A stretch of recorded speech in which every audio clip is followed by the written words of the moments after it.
Hola, ¿qué tal? ¿Cómo están? Vamos a la clase de esta semana que corresponde a los vasos sanguíneos. Recuerden que estamos viendo sistema circulatorio, ya vimos estructura cardíaca, nos falta ver conducción eléctrica, pero lo que hoy toca es vasos sanguíneos. Entonces, vamos a la clase de hoy. Primero tenemos que entender que estructuralmente tenemos dos vasos diferentes, o sea, hablando en una generalidad entre arterias y venas. Aquí lo podemos ver en el dibujo, vean la luz, el tamaño que hay de una arteria con la luz de una vena. Y también, de forma general, vean el grosor que cada una de ellas tiene. Vean la arteria de su lado izquierdo, todas las capas que tienen, y del lado derecho además tiene válvulas, estas son como compuertas para poder empujar, para facilitar el retorno venoso. Y aquí tenemos una capa que es bien importante dentro de las patologías más comunes ahorita, o los pacientes que con mayor regularidad vamos a estar viendo, que regularmente son dislipidemias o algún síndrome metabólico. Mucha de la fisiopatología ocurre aquí, en el endotelio de los vasos. Entonces es importante que ustedes tengan bien ubicada esta capa, ya que la van a estar viendo con regularidad, o sea, van a estar viendo histológicamente los cambios que generan, ¿no? Yo voy a hablar en la generalidad, el tener niveles de insulina alta, triglicéridos altos, colesterol alto, ¿no? Cómo esto conlleva al endurecimiento de estas capas y después promueve el endurecimiento de esta misma capa del endotelio y que haya vasoconstricción periférica. Y esa es una de las condiciones para después llevarnos a un estado hipertensivo. Bueno, pero entonces, bueno, eso es como la acotación para que le pongan atención a esta capa, el endotelio. Vemos que tiene, esto se le considera dentro de la túnica interna, dentro de la túnica media hay una capa muscular. Vean cómo es más gruesa la capa muscular de las arterias con respecto a una de una vena, ¿no? Bueno, y eso nada más los encontramos en vénulas. No, casi no tienen capa muscular. Después vemos una túnica externa donde hay una lámina elástica externa, que esta no la tiene la vena, la tiene solamente la arteria. Y esto es porque hay vasos de gran calibre que necesitan tener una amplia distensibilidad, o sea, que se pueden distender para poder aguantar la presión que se maneja ahí. Con respecto a las venas, las arterias pueden aguantar mayor presión que las venas. De hecho, están sometidas a una mayor presión porque recordemos que viene la sangre del corazón, o sea, viene impulsado por el corazón. Y en el caso de las venas, pues no. En el caso hay un retorno venoso promovido por las válvulas, estas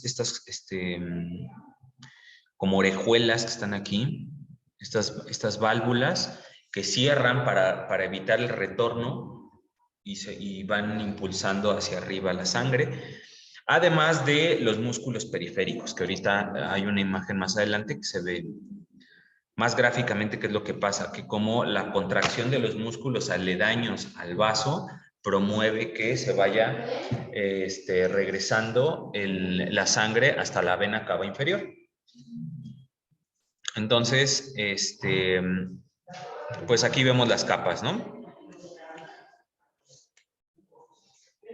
Después tenemos esta imagen que también es muy importante, en donde vemos el porcentaje de sangre que tenemos en cada uno de los vasos. Por ejemplo, en los vasos pulmonares tenemos 9%. Estoy hablando de todo el volumen sanguíneo. 9% en los vasos pulmonares, 7% en el corazón, 13% en arterias y arteriolas sistémicas. Entonces, uno pensaría que en estos vasos es donde más tenemos sangre. Pues tenemos solamente el 13%. Capilares sistémicos, o sea, capilares muy pequeñitos, son vasos microscópicos. Tenemos alrededor del 7%. Y la mayor parte, más de la mitad del volumen sanguíneo lo tenemos en venas y vénulas sistémicas. Esto cuando yo estaba aprendiendo fisiología me sorprendió demasiado porque pues, yo pensaba que la mayoría la tendríamos en las arterias, pero no, la tenemos en venas y vénulas sistémicas. Y esto tiene un propósito porque ayuda a regular la presión arterial. O sea, en cuanto empieza a haber cambios, recordemos que esta parte de la regulación de cualquier parte de la homeostasis del cuerpo siempre está sucediendo. O sea, no es que mantengamos una presión arterial 120-80 siempre. Ahorita que estoy aquí sentado grabando la clase, tengo una presión arterial. Pero si yo me pongo de pie para, no sé, desconectar el cargador de la lab o me pongo a escribir en el pizarrón, va a aumentar ligeramente mi presión arterial. Porque le estoy exigiendo un mayor volumen, más bien dicho, un mayor flujo sanguíneo en ciertas partes de mi cuerpo. O si empiezo a mover mis manos para poderme expresar, aumento el volumen de mi voz y me empiezo a exaltar, hay un leve incremento en mi presión arterial. Y esto pasa constantemente, pasa todo el tiempo, porque no todo el tiempo estamos en reposo, entonces caminamos, nos movemos, subimos, bajamos escaleras, estamos en el transporte, nos movemos. Entonces, al punto al que voy es de que nuestra presión arterial, hablando en específico de este tema, siempre tenemos mecanismos que las están regulando, ¿no? Que necesita un poquito más y entonces de ahí es de donde viene el por qué nuestras venas y vénulas tienen este gran reservorio de sangre, porque de ahí se empiezan a contraer y hacen que haya un mayor retorno de sangre al lado derecho del corazón, en específico a la aurícula derecha, y esto aumenta el volumen sanguíneo para lo que se necesite, ¿no? Si necesito estarme moviendo, entonces se necesita más volumen sanguíneo.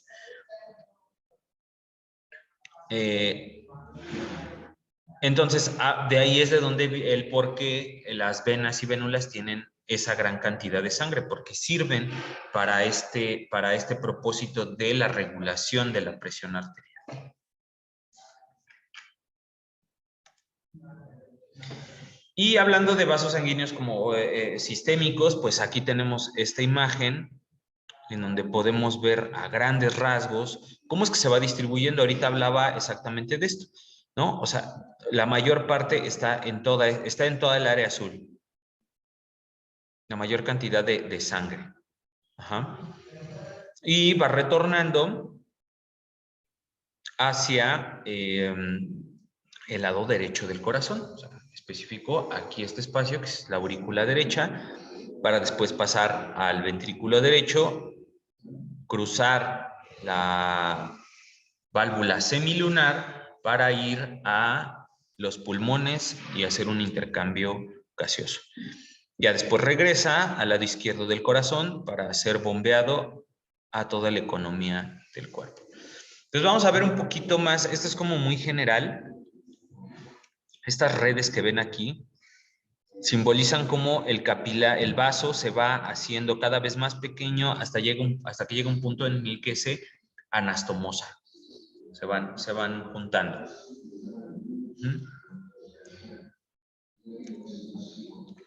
Y aquí tenemos una imagen un poquito más específica, en donde vemos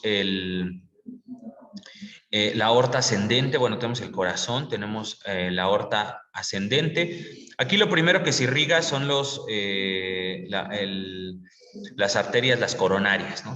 Es a lo primero que sale la sangre ya oxigenada para darle fuerza y mandar recursos al corazón. Entonces de ahí salen las arterias primero coronarias, la izquierda y la derecha, para irrigar el corazón. Después de la aorta ascendente viene el callado aórtico, en donde tenemos 3 grandes vasos.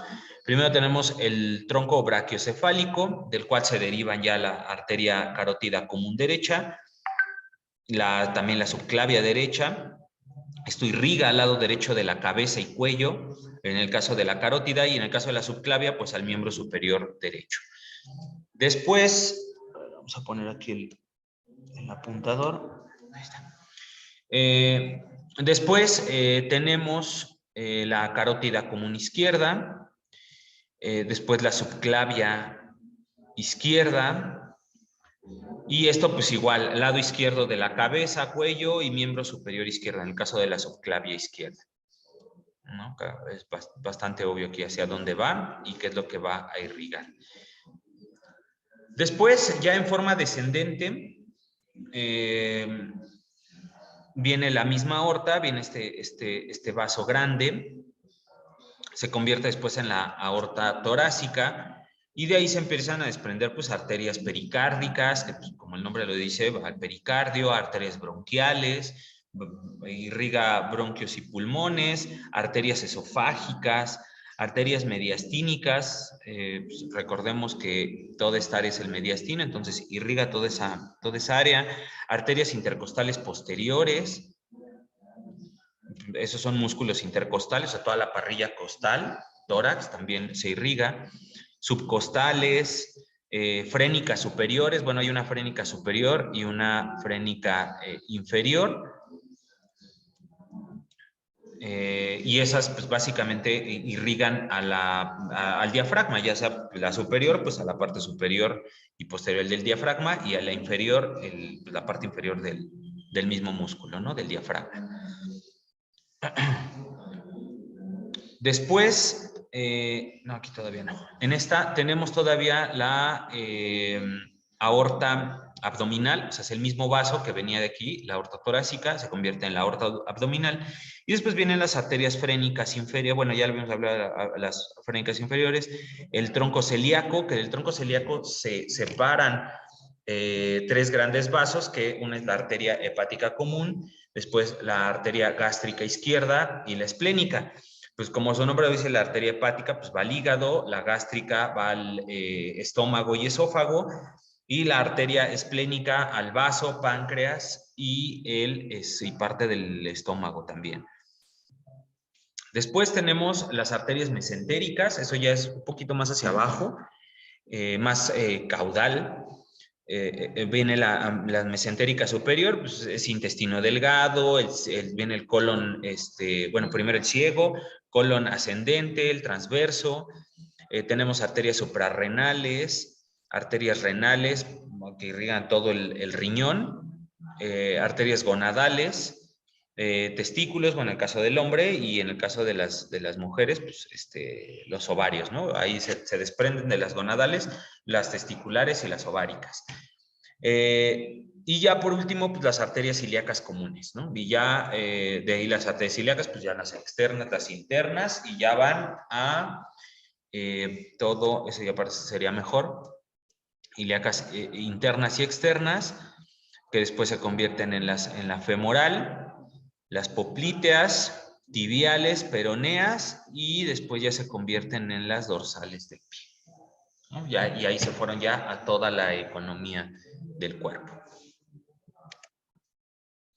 Bien, tenemos esto un poco más específica. Aquí se ve un poquito mejor como hablábamos de la aorta ascendente, los 3 vasos grandes, el tronco brachiocefálico, luego está la subclavia izquierda, la carótida común, y luego viene la descendente, que básicamente es la torácica. Estas ya habíamos hablado. Ya se ven un poquito aquí más específicas, ¿no? El tronco celíaco, la esplénica, en este caso ya la abdominal, las gonadales, lumbares y las ilíacas. Esto también hablábamos al principio un poquito, como en la aorta ascendente tenemos la salida de estos vasos, que son las coronarias, en este caso la coronaria derecha, la coronaria izquierda, y cómo se van generando los vasos, la rama interventricular anterior, la posterior, y cómo se va haciendo cada vez más delgada la rama marginal. Y todo esto nos da una idea del por qué, bueno, la parte que más en estas arterias coronarias es donde pasa todos estos eventos como infartos. Recuerden ustedes que cuando nosotros hablamos de una isquemia, una falta de irrigación sanguínea hacia algún tejido, cuando hablamos en el corazón, se le denomina infarto. Cuando estamos hablando de algún otro tejido, estamos hablando de necrosis, pero básicamente ocurre lo mismo. O sea, hay una muerte celular por isquemia, por falta de irrigación sanguínea.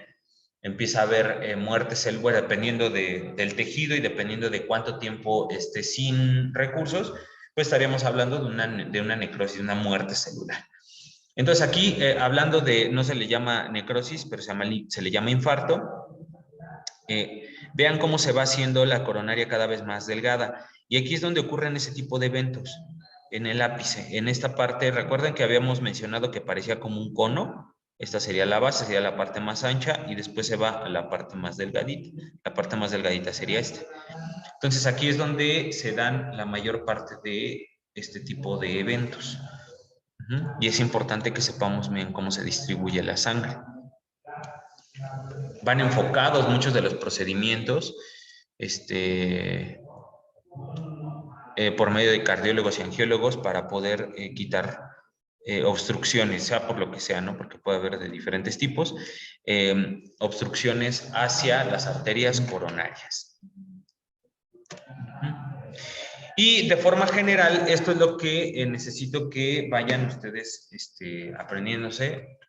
Repito, cada una de las arterias pues, tiene su nombre y eso te da el nombre de qué área y qué parte es la que se está irrigando. Esto es en cuanto a arterias.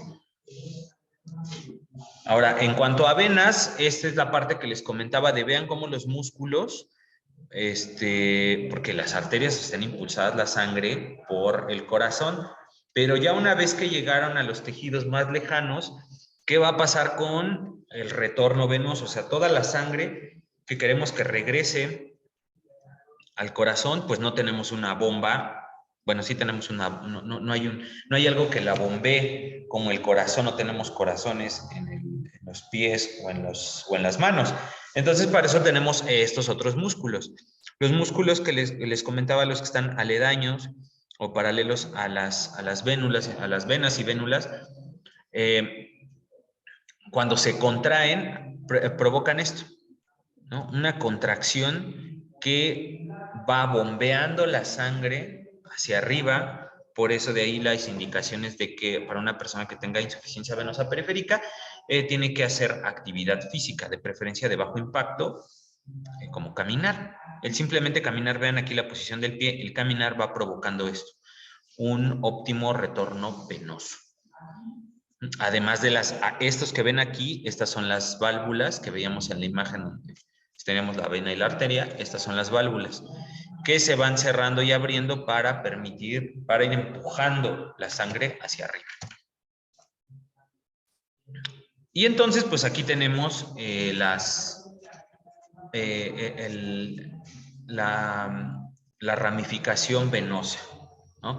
Primero tenemos los arcos venosos, las metatarsianas, los digitales, todos los arcos que ven los dos arcos que vienen de los pies, desembocan directamente a las venas afenas, la menor y la mayor, y esto va, ¿cómo podríamos decir? Va regresando, va retirando sangre de esas áreas.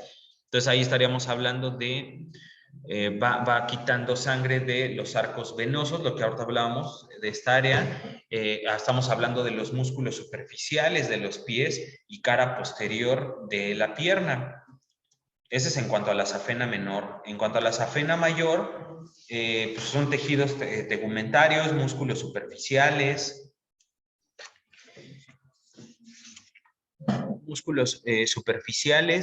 de los miembros inferiores. Estaríamos hablando de el maleolo interno, toda esta área. Y después se va convirtiendo en, un dato que aquí me gustaría también puntualizar, es que la safena mayor, esta que está aquí, la safena mayor, es pues de las más largas del cuerpo y es regularmente donde se hacen más trombosis, son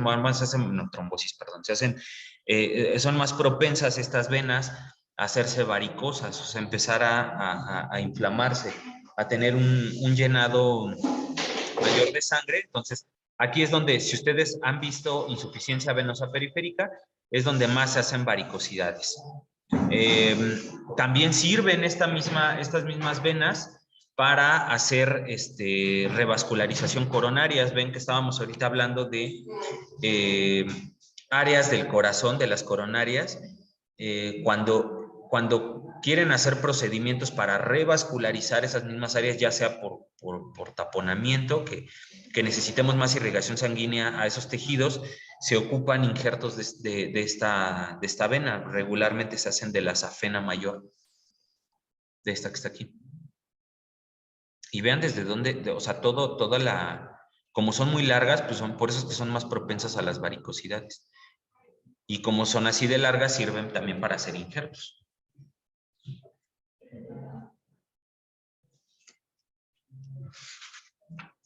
Después, pues ya tenemos nos faltó también las tibiales. La tibial anterior y tibial posterior, estas drenan las superficies dorsales del pie, propiamente la articulación del tobillo. Estas son como más anteriores, entonces la cara anterior de la pierna, la articulación de la rodilla, articulación tibioperonea. Todo esto lo va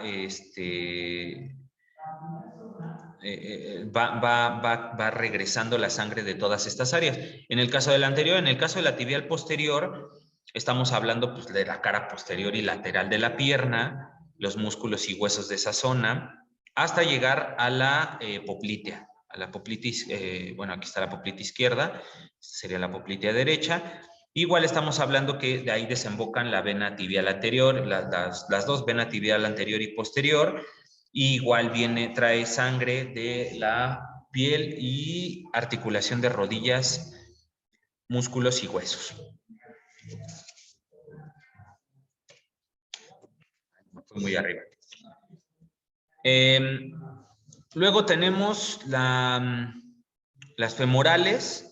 Las femorales pues ya propiamente son piel, ganglios linfáticos. Recordemos aquí que también están los ganglios linfáticos en la ingle, entonces por eso es que de ahí también hay retorno, músculos y huesos ya más pegados a la cintura pélvica, genitales, partes de los genitales externos, y después ya se convierten en las venas ilíacas externas, pues eso ya es un poco más de la pared abdominal, anterior e inferior, genitales externos, en general todos los miembros inferiores. Recordemos que van desembocando todas las anteriormente mencionadas, las tibiales, las safenas y las femorales se convierten en las ilíacas.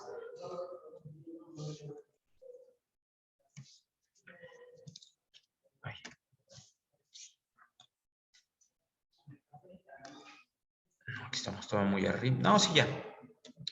Pues aquí estábamos, ¿no? En las ilíacas.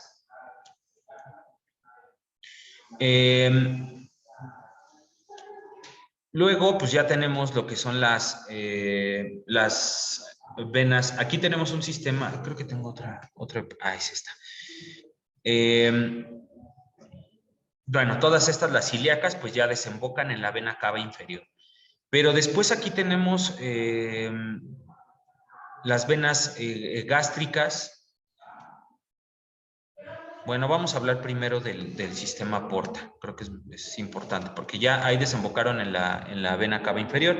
Pero recordemos que aquí tenemos todo el tubo digestivo, o sea, ya tenemos la cintura pélvica, todo el piso pélvico.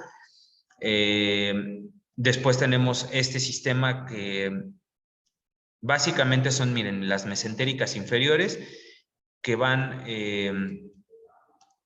desembocando a la cólica izquierda, a la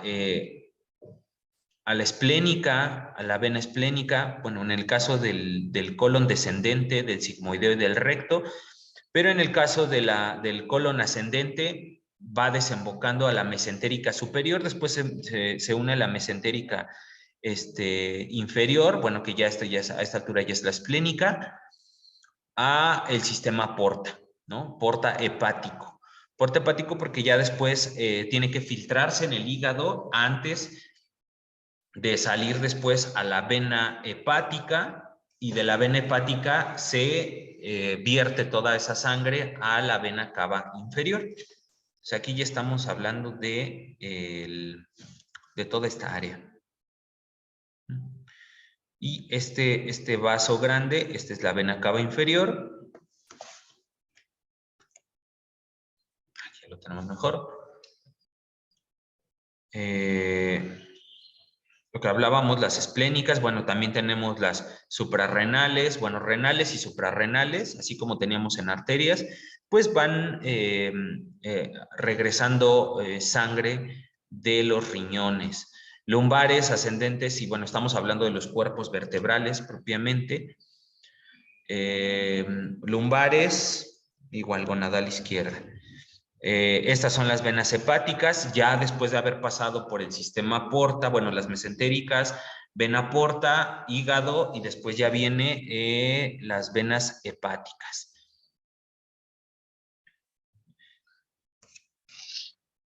Después ya tenemos un poquito más arriba, este es el diafragma, entonces también tenemos las frénicas, inferiores y superiores, estas tienen un retorno del diafragma. Después ya tenemos estas que son las asigos, las hemiasigos, todas estas son intercostales de toda la parrilla costal, pero estas ya van a la vena cava superior.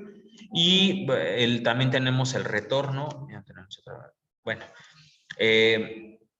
después ya tenemos en el caso de los miembros superiores, pues tenemos todo las digitales palmares, las dorsales, que van desembocando básicamente en las radiales, en las basílicas, o sea, se van juntando hasta la braquial y estos dos grandes vasos, ¿no? Que por un lado, bueno, más interno, están las basílicas, y un poco más externo o lateral, me refería a medial, están las basílicas, la basílica derecha y en el caso dependiendo del miembro, las basílicas, y un poco más lateral las cefálicas, que al final se juntan en la subclavia y van a desembocar igual en la vena cava superior.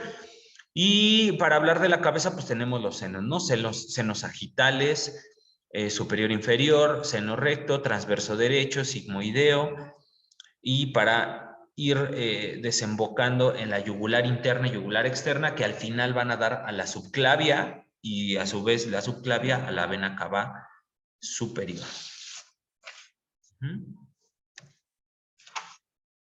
Y básicamente eso es todo lo que tiene que ver con vasos sanguíneos. Obviamente tiene peculiaridades, entonces necesito que se pongan a estudiar estos recorridos, saber de dónde vienen, cuáles son los vasos más importantes. Por ejemplo, se me olvidó mencionar aquí en los miembros superiores, que es de donde más se saca sangre o se canaliza, la braquial y la cefálica. Esas son de las más importantes. Bueno, no más importantes, pero son de las que más comúnmente se sacan, ¿no? Hay todo un protocolo para ir sacando. De hecho, se deberían de sacar en las braquiales, y ya se va de lo más caudal a lo más cefálico. Pero bueno, hay muchas peculiaridades.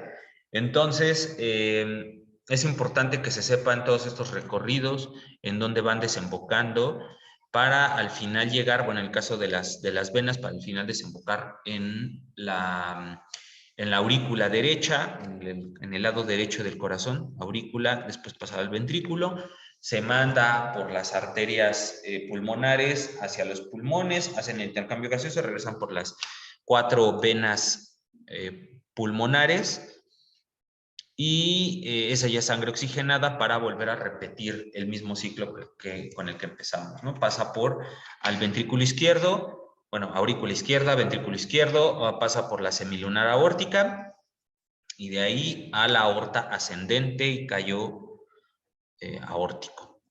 Y empezar como empezamos con esta presentación. Entonces, pues ya les dejo, esto es lo que vamos a ver en el tema de esta semana.